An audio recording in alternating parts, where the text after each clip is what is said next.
Oke, nah Mbak Nur di sini contohin kalau misalnya siswanya itu ini ya.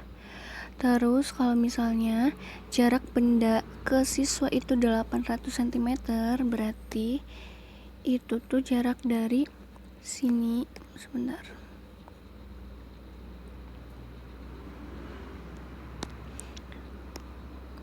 Oke, berarti itu tuh jarak dari si orang ke bendanya. Ini kamu anggap bendanya tuh lurus ya, persegi panjang ke atas gitu. Nah, jaraknya itu 800 cm. Di sini kita ubah aja jadi meter. Jadi, kalau 800 cm itu kan kalau jadikan meter jadi 8 meter gitu ya. Nah, di sini 8 meter. Sekarang yang diketahui lagi ada tinggi siswa 164 cm. Kalau 164 cm itu dijadikan meter 1,64 meter. Nah, kita tulis ya di sini tinggi orangnya itu 1,64. Oke, 1,64 meter. Sekarang ada sudut elevasi mata. Berarti sudutnya itu dari matanya. Jadi dari mata si anak tersebut. Jadi dari sini. Ya, bukan dari kaki. Nah, kalau misalnya dari sini berarti kita tentukan jarak dari si mata ini ke gedung. Nah, ini adalah jarak elevasi mata. Jadi bukan dari bawah, tapi hanya dari mata. Kita tarik garis bantu dari mata sejajar. Nah, di mana itu sudut 58? Kita bisa tuliskan sudut 58 itu di sini. Ya. Di sini itu sudutnya 58. Nah, kalau udah seperti ini, kenapa kita gunakan tan? Nah, di sini udah langsung kasih tahu ya kalau ini tuh pakai tan. Kenapa? Karena kita itu mau mencari si tinggi gedung dari sini ke sini. Nah, gimana kalau misalnya kita mau mencari si X ini kalau sudah dibantu jarak dari si mata ke gedung?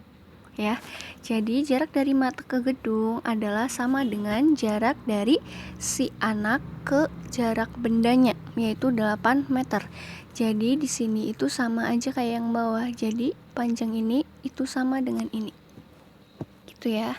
Nah, kenapa kok kita pakai tan? Karena sudut itu kan di sini ya. Kalau misalnya tan itu kan rumusnya tan desa. Kalau misalnya kita pakai sin, coba. Sin itu kan demi ya. Kalau sini itu depan per miring, depannya sudut 58 itu ada X, miringnya itu ini. Nah, apakah kita bisa cari? Nggak bisa. Kenapa? Karena kedua depan sama miringnya itu sama-sama belum diketahui. Sekarang kalau misalnya kita pakai cos, kalau misalnya kita pakai cos 58, bisa nggak? Kalau cos itu kan samping per miring. Lah, sedangkan kita mau cari depannya atau si X ini, otomatis kita nggak pakai si cos, makanya kita pakai tan. Nah, berapa sih nilai tan 58? Nah, tan 58 itu kalau dalam teori itu ada 1,6 dalam meter. Nah, di sini kalau misalnya sudah ketemu nilai tannya 1,6, kita tinggal buat perbandingan.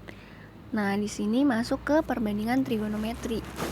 Jadi, kita buat perbandingan jika tan 58 derajat adalah tan di sini itu kan rumusnya D per sa atau depan per samping. Nah, sekarang kita gunakan prinsip yang ini dulu nih. Set. Kalau di sini tan depannya 58 itu kan si X ya, yang ini kita tuliskan X per sa, sampingnya itu kan yang 8. Nah, ini kita tulis aja 8. Nah, kalau sudah seperti ini kita tinggal masukkan berapa nilai tan 58, itu ada 1,6. Nah, 1,6 sama dengan X per 8. Maka untuk mencari si X, 8-nya kita pindah ruas ke kiri. Jadinya perkalian 1,6 dikali 8 sama dengan X. Maka nilai X adalah 1,6 dikali 8. Berapa hasilnya? 12,8. Nah, kemudian kalau misalnya kita hanya mencari si X-nya aja nih, maka kita cukup sampai sini. Tapi sekarang yang ditanya adalah berapa tinggi benda tersebut. Kalau berapa tinggi benda, otomatis kita itu mencarinya dari ujung ke ujung, dari sini ke sini, ya enggak? Nah, sedangkan yang kita cari tadi hanya si X ini dari sini ke sini. Berapa jari sini ke bawah? Nah, panjang sisanya itu merupakan si tinggi siswa. Jadi, selain kita mencari X, untuk mencari tinggi benda tersebut, kita gunakan rumus X ditambah dengan tinggi siswa.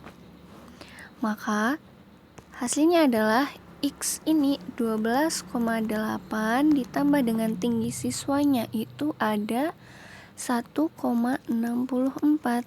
Kalau dijumlah hasilnya 14,44 meter. Gitu. Oke. Mungkin pembahasannya sampai sini, semoga bisa dipahami. Kalau misalnya nggak ada, boleh tanyakan lagi ke mandor. Selesai.